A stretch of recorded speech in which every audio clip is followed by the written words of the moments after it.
हम सभी जानते हैं कि श्री राम को जब वनवास हुआ तो उस समय वन में ही और वन से ही उन्हें जनकपुर जाने का सौभाग्य प्राप्त हुआ और उसमें जिस प्रयोजन से उन्हें जनकपुर जाना था वह था सीता का स्वयंवर।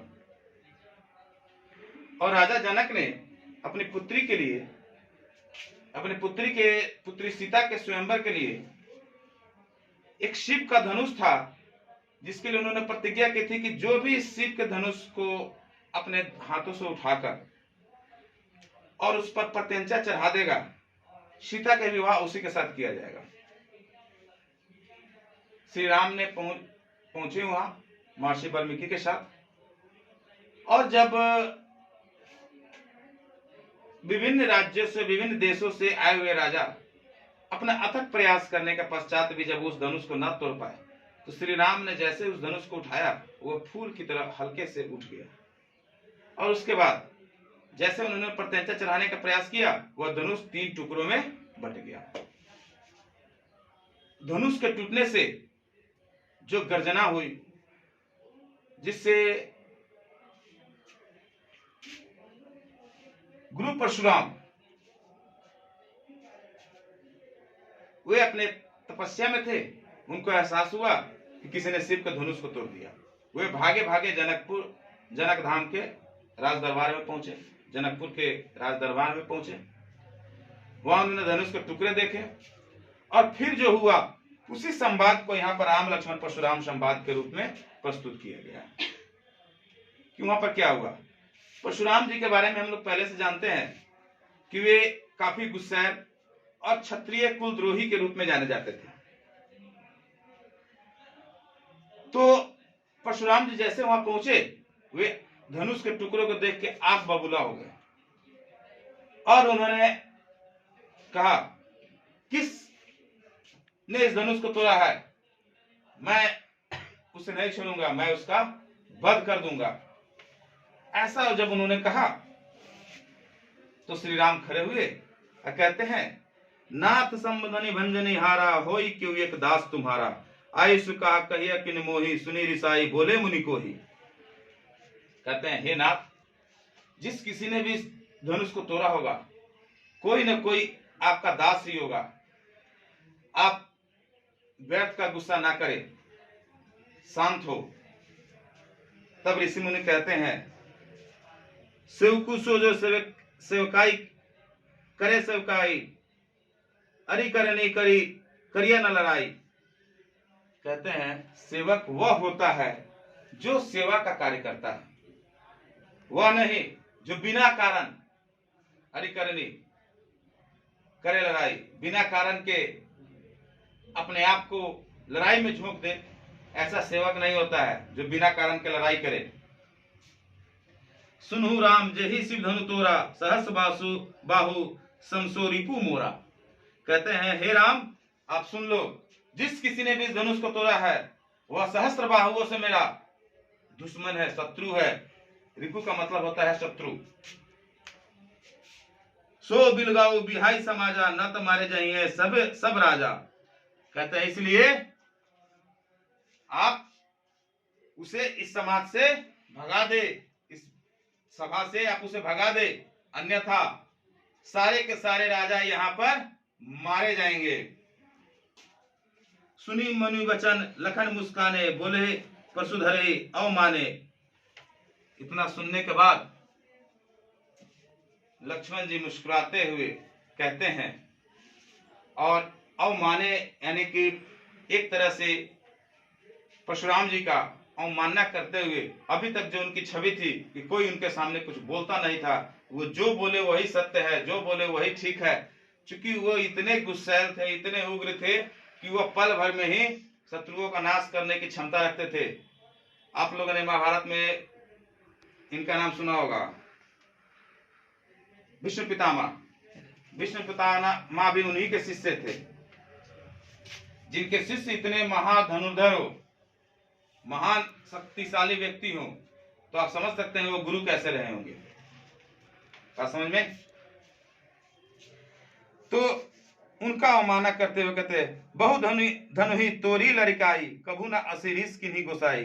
कहता है हम लोगों ने तो बचपन में बहुत ऐसा धनुष तोड़े हैं, लेकिन आज तक इतना गुस्सा करते हुए किसी को भी हम लोगों ने नहीं देखा है। यही धनु पर ममता के ही हेतु सुनी रिसाई का भृगुकुल केतु। कहता है कि आपका इसी धनुष पर इतना ममता क्यों है? हम लोगों ने तो बचपन में बहुत सारे धनुष तोड़े हैं, लेकिन आज तक किसी ने कोई गुस्सा नहीं किया है।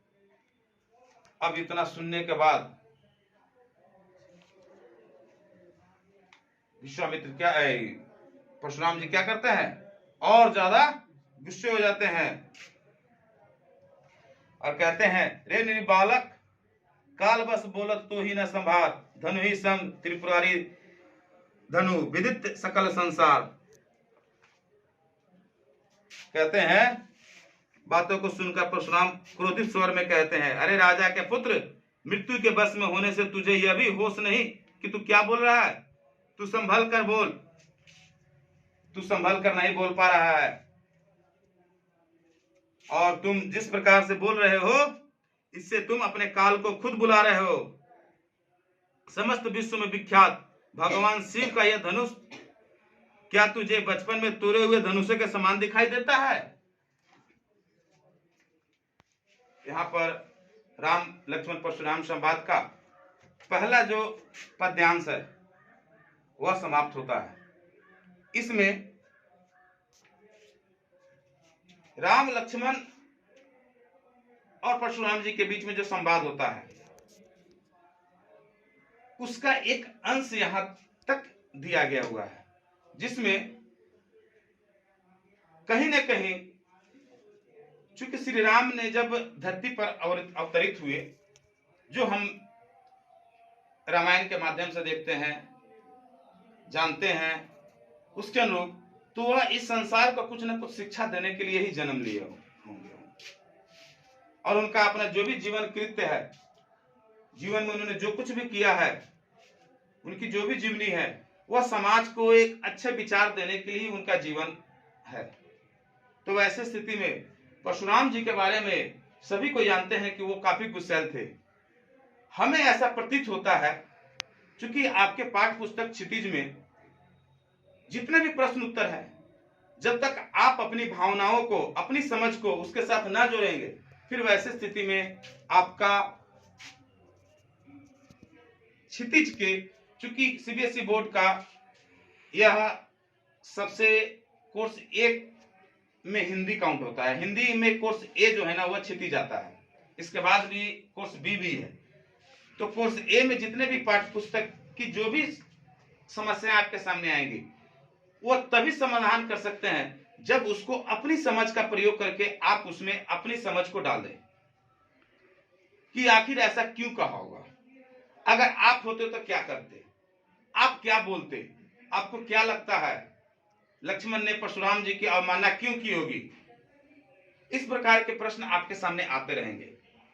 पुस्तकों में भी आपके पास इस प्रकार के प्रश्न पूछे होंगे। तो यह भी अपना आत्मविश्लेषण भी करना आवश्यक है। तो अगर एक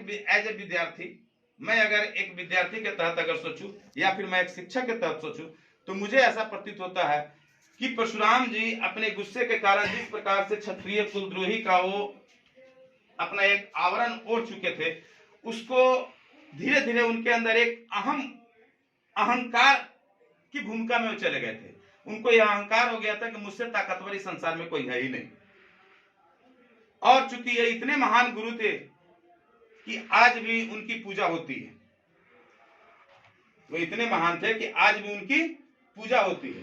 तो फिर वैसी स्थिति में जब श्री राम को हम अगर ईश्वर का स्वरूप मानते हैं, तो निश्चित श्री राम ने उनके अंदर से यह दाग हटाने के लिए शायद इस घटना की रचना की होगी। बात समझ में? अगर मुझसे पूछा जाए कि ये इस घटना का जो रचना किया गया है, या फिर इस घटना को हमारे सामने प्रस्तुत करने का क्या उद्देश्य हो सकता है लेखक का, तो इसका मुझे लगता है कि किसी के अंदर भी अपने शक्ति के प्रति अहम हो जाए और वह बिना कुछ सोचे समझे किसी का भी कुछ भी नुकसान करने के लिए अगर तैयार होता है, तो वह कहीं ना कहीं उसके अंदर अहंकार आ जाना होता है। उस अहंकार को वैसे महान व्यक्ति के अंदर अगर इस प्रकार के अहंकार के कारण ही वह दूषित हो समाज में, इसके लेकर के श्री राम ने उनके अंदर से इस अहंकार को मिटाने के लिए इस घटना का रचना किया गया और स्वयं लक्ष्मण को आगे करके, ताकि लक्ष्मण उनसे बहस करे और बहस में उनको यह एहसास कराए कि आप ही सर्वशक्तिमान नहीं है। तर्क भी कोई चीज होती है, सही सही होता है, गलत गलत होता है। इस स्वयंवर की रचना ही की गई थी कि जो शिव धनु तोड़ेगा वही हमारी पुत्री सीता से ब्याह करके जाएगा। फिर वैसे स्थिति में श्री राम ने उस धनुष को तोड़ा, तो निश्चित है जिसने इस धनुष को तोड़ा होगा वह भी काफी ताकतवर होगा, लेकिन आपको उसकी समझ नहीं है और आप सोच रहे हैं कि आप ही सबसे सर्वशक्तिमान है, इस लेकर के इस घटना की रचना की होगी। बात समझ में? आज के लिए इतना ही, फिर कल इसका दूसरा पद्यांश होगा। ओके।